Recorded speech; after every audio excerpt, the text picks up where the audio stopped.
Hello दोस्तों, नमस्ते, प्रणाम, जय श्री राम जी, राधे राधे। आप सबकी स्वागत करती हूँ अपने यूट्यूब चैनल में। तो आज मैं आप लोग के लिए चुटकुला गीत लेकर आई हूँ। आप लोग बने रहिएगा हमारे इस गीत को सुनने के लिए, शुरू से लेकर अंत तक सुनिएगा। मेरी प्यारी बहनी दीदी माताएं से हाथ जोड़ करके रिक्वेस्ट है कि हमारे गीत को जरूर सुनिएगा। कैसा लगा कमेंट बॉक्स में जरूर लिखिएगा। चलिए मैं सुनाने जा रही हूँ। फाट गई नैहर की साड़ी, वीरान तोहरी रहिया निहारी। फाट गई नैहर की साड़ी, वीरान तोहरी रहिया निहारी।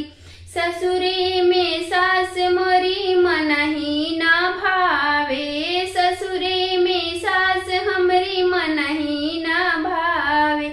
नैहर में मम्मी बड़ी प्यारी, वीरान तोहरी रहिया निहारी। नैहर में मम्मी बड़ी प्यारी, वीरान तोहरी रहिया निहारी। फाट गईल नैहर की साड़ी, वीरान तोहरी रहिया निहारी।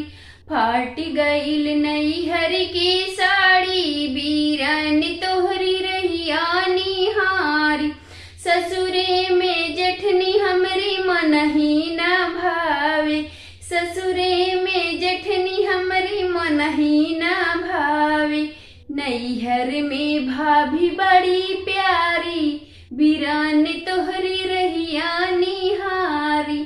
नैहर में भाभी बड़ी प्यारी, वीरान तोहरी रहिया निहारी।